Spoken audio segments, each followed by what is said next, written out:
This episode of the CyberWire is made possible in part by Pantera. The newly minted unicorn is taking a whole new approach to security validation, allowing every organization to continuously test the integrity of all cybersecurity layers, including against ransomware and leaked credentials, by emulating real-world attacks at scale to pinpoint the most exploitable vulnerabilities and prioritize patching with a risk-based remediation plan. Know your risk in real time, all day, every day. Learn more at Pantera.io.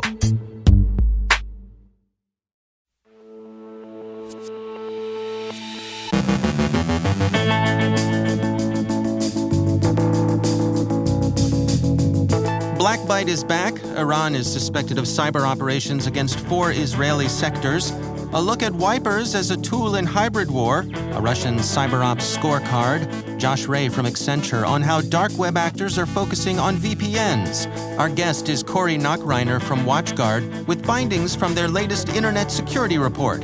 And cyberwar clauses are coming to cyber insurance policies.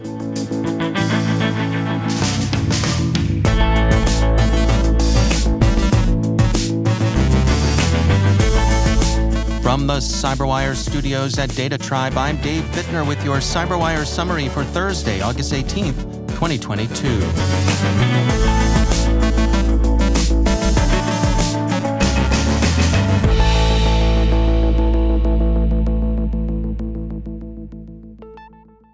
BleepingComputer reports that BlackByte ransomware has reappeared and represents an enhanced double extortion threat to personal data.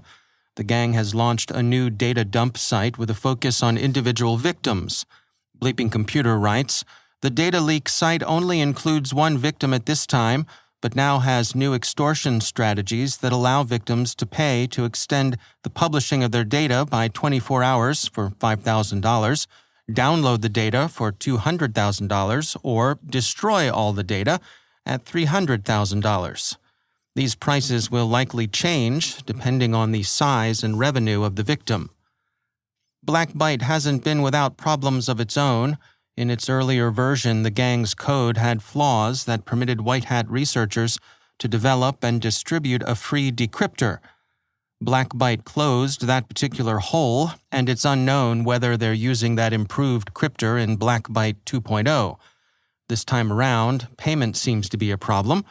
The Bitcoin and Monero addresses offered for victims to submit payment aren't correctly embedded, which for now, at least, will impede collection of ransom. BlackByte, by the way, cynically refers to its victims as customers.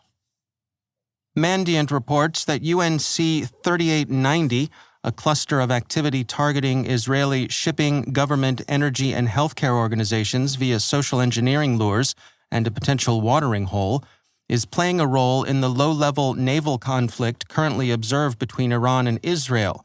The attribution of UNC 3890 to Iran is in part circumstantial, but Mandiant applies that attribution with moderate confidence. The evidence falls into 4 categories.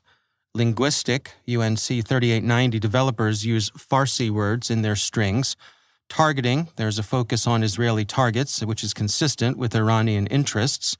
The program database, or PDB path, this is the same as has been observed in activity by UNC 2448, which is attributed to the Islamic Revolutionary Guard Corps. Also, the C2 framework, UNC 3890 uses the North Star C2 framework, which has been an Iranian favorite. The threat actor's initial approach has typically been via social engineering. Its interests seem so far to have involved intelligence collection, but this could be used in subsequent operations that go beyond espionage. Mandiant says, while we believe this actor is focused on intelligence collection, the collected data may be leveraged to support various activities, from hack and leak to enabling kinetic warfare attacks like those that have plagued the shipping industry in recent years. VentureBeat yesterday summarized expert opinion on the way in which wipers, in particular, have emerged as a disturbing class of malware during Russia's war against Ukraine. One of their sources, Fortinet's Global Threat Landscape Report for the first half of 2022, explained how this had come to be, describing wiper attacks as a distinctive feature of Russian hybrid warfare. The researchers write, security researchers believe, but have not always been able to attribute with confidence, that groups aligned with Russian military goals were behind many of the wiper attacks in Ukraine during the first half of 2022. The wiper attacks were not as discriminating as one would wish a proper weapon to be. Their effects spilled over into countries other than Ukraine, the intended target. Acid rain was particularly unconstrained. Wipers have been seen before, and Fortinet says that security teams can expect to see them again, writing, "The attacks in Ukraine have shown how this malware can be used to degrade and disrupt critical infrastructure capabilities and services to support broader kinetic warfare goals. But that is not the only threat. Shamoon showed how wipers can be used as weapons of cyber sabotage, and other variants, such as NotPetya and German Wiper from 2017, showed how adversaries can use wipers as fake ransomware to try and extort money from victims." Trustwave's Spider Labs this morning offered an overview of Russian offensive cyber operations so far in the war against Ukraine. They associate distinct threat actors with the three principal Russian security and intelligence organizations, the SVR, Foreign Intelligence Service, and the FSB Security Service, both daughter organizations of the old Soviet KGB, and the GRU Military Intelligence Service. The associations the researchers track are as follows: APT-28, also known as Cozy Bear or the Dukes, which has ties to the Russian Foreign Intelligence Service, the SVR. APT-29, also known as Fancy Bear or Sophacy, was traced to the main directorate of the General Staff of the Armed Forces of the Russian Federation, which is former GRU Unit 26165. Sandworm, also known as Black Energy, was tied to the main directorate of the General Staff of the Armed Forces of the Russian Federation, the GRU, Unit 74455. Dragonfly, also known as Energetic Bear or Crouching Yeti, was identified as the Russian Federal Security Service, the FSB, Unit 71330. Gamerodon, also known as Primitive Bear or Armageddon, traced to the Russian Federal Security Service, the FSB, in November 2021. The Security Service of Ukraine successfully identified individuals behind Gamerodon, confirming their ties with FSB. The study divides Russian cyber operations into two broad categories, distinguished by their objectives. Some aim at destruction, while others aim at collection or espionage. The destructive attacks began as hostilities opened on February 24, 2022, and continued into early April. Cyberespionage began to intensify about a week into the war and has continued through the present. Interestingly, some of the cyberespionage has been conducted by privateers, criminal gangs operating in the interest of the Russian state. Spider Labs says, "Without a doubt, sophisticated cyber weapons are key tools in the arsenal of a modern military, and the amount of global cyber warfare will likely increase in the future." And finally, Insurance Day reports that Lloyd's Marketing Association has mandated that all cyber insurance policies must, by March 31st of next year, contain an explicit clause excluding liability for losses arising from state-backed cyber attacks. That clause would be in addition to the typical war clauses that have long excluded coverage of losses caused by action in a conventional war. The requirement for an explicit exclusion of liability for state cyber action seems to recognize the growing risk of gray zone conflict. Insurance Day quotes Lloyd's as explaining, "It is important that Lloyd's can have confidence that syndicates are managing their exposures to liabilities arising from war and state-backed cyber attacks. Robust wordings also provide the parties with clarity of cover, means that risks can be properly priced and reduces the risk of dispute, the ability of hostile actors to easily disseminate an attack, the ability for harmful code to spread, and the critical dependency that societies have on their IT infrastructure, including to operate physical assets, means that losses have the potential to greatly exceed what the insurance market is able to absorb. Read and heed, customers. As Mr. Tom Waits would say, the large print giveth, and the small print taketh away."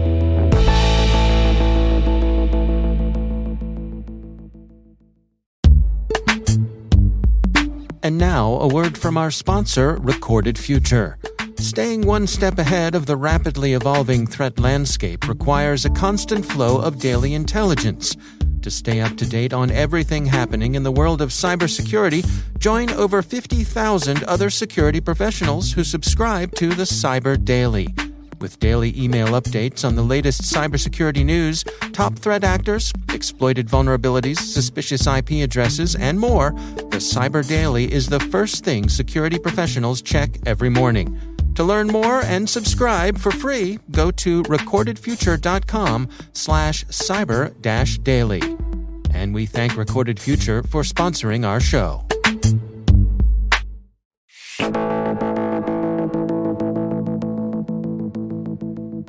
Corey Nachreiner is Chief Technology Officer at network security and intelligence firm WatchGuard. They recently released their Q1 2022 Internet Security Report, and Corey Nachreiner joins us with the details. Ransomware, I think everyone's sick of hearing it. I'm certainly sick of having to talk about it. We all probably know what ransomware is at this point. But what has been happening over the past 3 years is when ransomware started, it was a high volume attack where threat actors were kind of ubiquitously spamming it to everyone. They didn't care if it was a grandma in Kansas, the executive of Coca-Cola, or whoever. They just spammed it in high volume, hoping people would fall for it. And if they could infect even 0.01% of the folks they spammed, that would be a way of them making ransom. And because they were spamming everyone, they would only ask for, I say only, it's still horrible, they'd ask for about $500 worth of cryptocurrency. But what happened over the past 7 years is we've gotten pretty good at catching the basic ransomware as an industry, and people are more aware of it. So nowadays, ransomware has gone to what I call big game ransomware, where rather than just ubiquitously spamming it out, the bad guys kind of will find a certain type of target, a type of organization that really has high real-time need for their data. So healthcare, if you don't have patient records, you can't do surgery. Manufacturing, if you can lock up the human interface devices that deal with the manufacturing network, you stop the manufacturing line. Government, and even service providers that have a lot of customers. They would target them, and they would do more manual, sophisticated attacks to breach their network. And instead of just installing ransomware to one victim, once they broke into the network, they would spend time to position the ransomware everywhere and synchronize turning it on all at once. And so that's why it's called big game. They're going after certain big companies. And when they infect you, it infects most of your computers, as many as they could get to in their earlier infiltration of your network.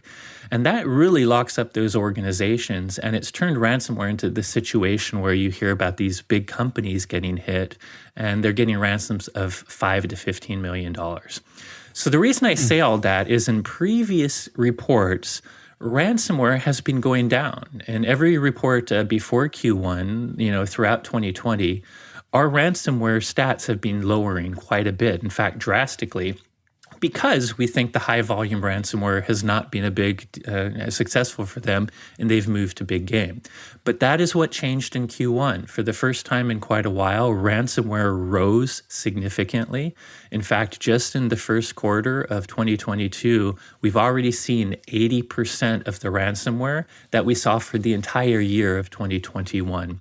So the takeaway is ransomware is definitely picking up. We believe this is probably due to a few things, but one of them is just perhaps they're starting to go back to that ubiquitous spammed target. So this is likely not the big game. This is them spamming it out again.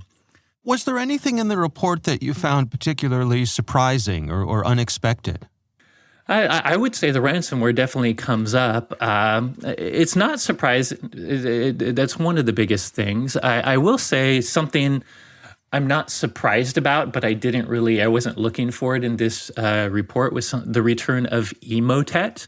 I don't know if your listeners have heard of Emote, but Emote was is a well-known botnet. Of course, a botnet is a piece of malware that infects. Bad guys try to infect a ton of computers with it and then control all of those computers together through a command and control channel. Emotet, just about a year ago, the main group behind Emotet had their botnet taken down by the authorities globally. I think it was the US FBI and many others took down Emotet's infrastructure. And while that was fantastic, we were very happy about that, and that lowered Emotet for a while. We did release a blog post a month after, which is why this doesn't completely surprise me, that, hey, fantastic that they took down this botnet, but don't think Emotet is gone. And the reason we say this is botnets tend to trade on the underground. Sometimes botnets have been evolving over years. Sometimes source code of certain botnets have leaked, and those turn into slightly new variants of botnets that share source. Even when a group like Emotet doesn't sell the source of their botnet, they often will actually sell the binaries and the platform for other attackers. So in our blog post about a year ago, we warned that, hey, it's great that they took this takedown, but at some point, another group is going to form, or maybe the ones that weren't caught will reform, and you should expect it to return, but with slightly different variants. So while the return wasn't entirely surprising, I didn't expect it in Q1 that we actually saw Emotet all over our report again. So Emotet has definitely returned. We have a number of different top 10 lists, some based purely on volume, some based on how many different customers the malware touches, which we call widespread. And Emotet was in three of those, was on those lists 3 different times. And each one was a slightly different variant. So just for your listeners, when we say there's Emotet's returning, it could be 3 different groups with slightly different adjusted variants of Emotet. But the main takeaway is Emotet is back, kind of as we expected a year ago. We love that the authorities, when they do take down these command and control channels, they often will catch and arrest some of the group members too. That's a fantastic thing.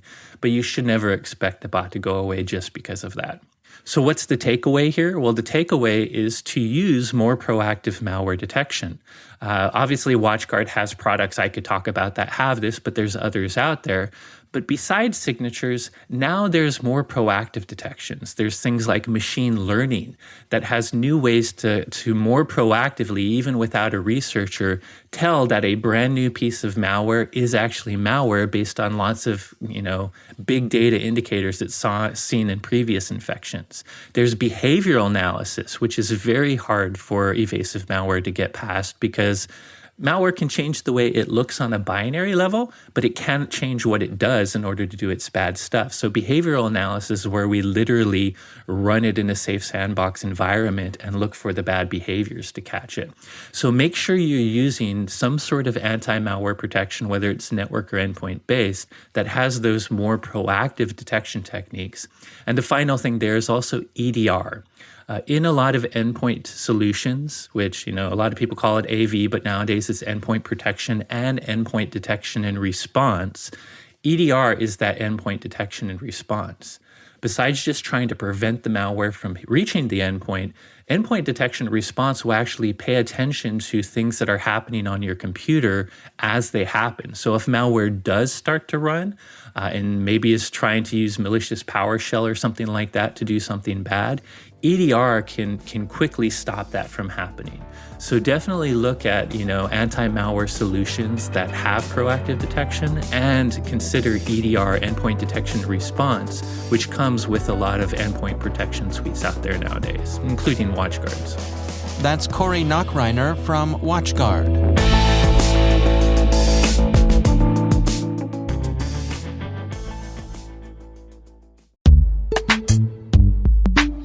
And now, a word from our sponsors, KnowBe4.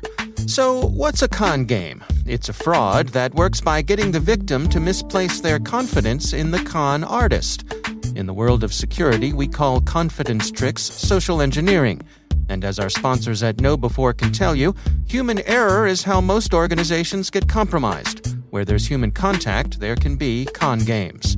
It's important to build the kind of security culture in which your employees are enabled to make smart security decisions.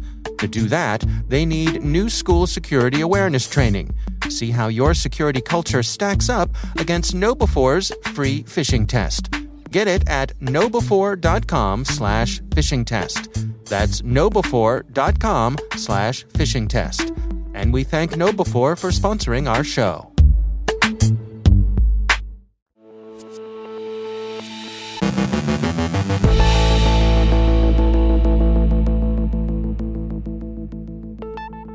And joining me once again is Josh Ray. He is the Managing Director and Global Cyber Defense Lead at Accenture. Josh, always great to welcome you back. Dave, thanks so much for having me. You and your colleagues have been looking at some activity on the dark web and some particular things that those folks are focusing on. What can you share with us today? Yeah, Dave, this is, I think, going to be interesting for folks across all industries, and especially those security companies that are producing VPN security products. And what we've seen is really a significant increase and kind of upward trend of targeting VPN type of vulnerabilities as the primary target. And while this is not necessarily, completely new, it's a significant uptick because of really the demand for these VPN exploits has really increased. We've seen the demand increase in 2021, which has obviously just led to here in 2022, actors developing many more exploits for those vulnerabilities. Why do you suppose we're seeing, VPNs and why now? Why do they have the crosshairs on them? Yeah, I mean, I think as folks know, once you have VPN access, you're basically trusted inside the network. And I think, the demand is obviously starting to drive this. And just about a month ago, I was talking to Paul Mansfield, who looks at this quite a bit, and he saw that one particular user offered up $500,000 for a VPN exploit. And that is not insignificant money when you're talking about trying to gain access to a particular type of technology and end target. What is your advice to folks out there who are making good use of VPNs in terms of just making sure they're on top of this? Well, I think obviously having visibility into this space to understand, what is being targeted, is first and foremost. But I was talking to one of our folks that does, our adversary simulations, and he was kind of walking me through, an example or a hypothetical, where you come up against a particular target, and maybe they have their perimeter really locked down. And then you start to kind of think about different ways. And this is how a threat actor would also think to target a subsidiary. And again, we've talked a lot about third-party risk together. But again, it kind of brings it to light here. By targeting a subsidiary, you can then very easily piggyback on that VPN connection to the end target or the mothership. And this is a really, very pragmatic example of how, threat actors are doing. And one of the things that we recommend to clients quite a bit is microsegmentation, because even our own adversary team, when they come up against a segmented network that's really has some very strong ACLs in place, it makes it really difficult for the threat to move laterally. So that would be, I think, one specific thing that I think net defenders could do to help defend against this type of threat, along with the increased visibility into what the threat actors are looking to do and the wares that they're trying to sell.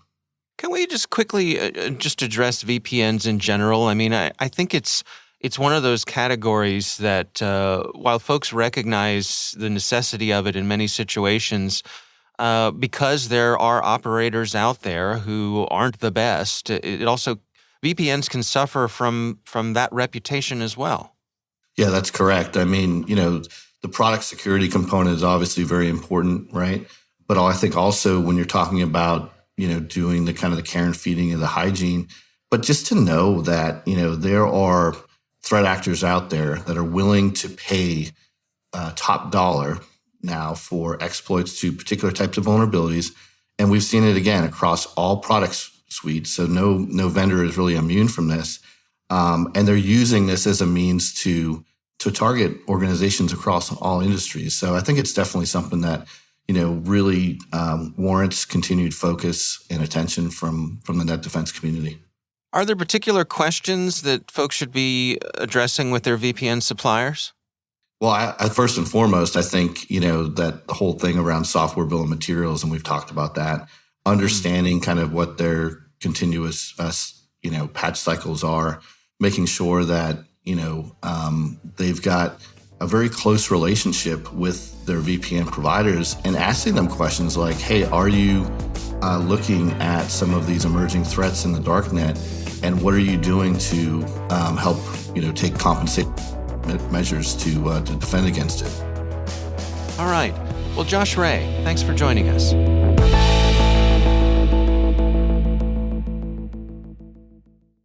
Thanks to all of our sponsors for making the CyberWire possible, especially our supporting sponsor, Keeper Security. Protect every user and system in your organization with zero trust and zero knowledge security. Visit keepersecurity.com/cyberwire to learn more.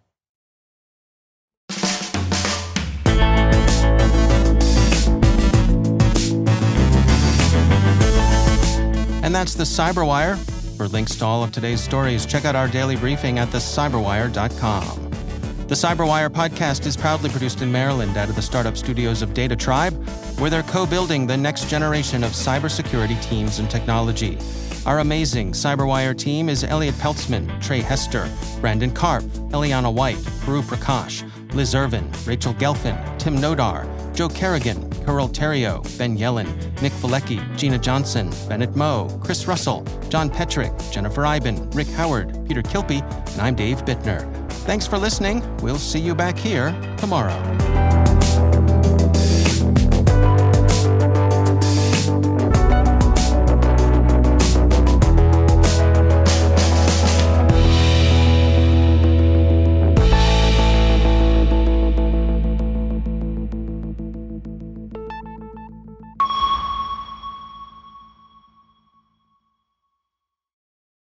Hey everybody, Dave here.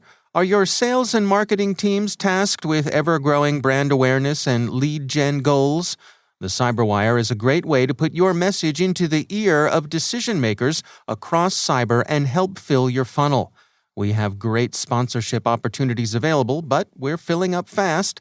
Contact our team now to learn more about how sponsorship of the CyberWire can help build your business at thecyberwire.com/sponsor.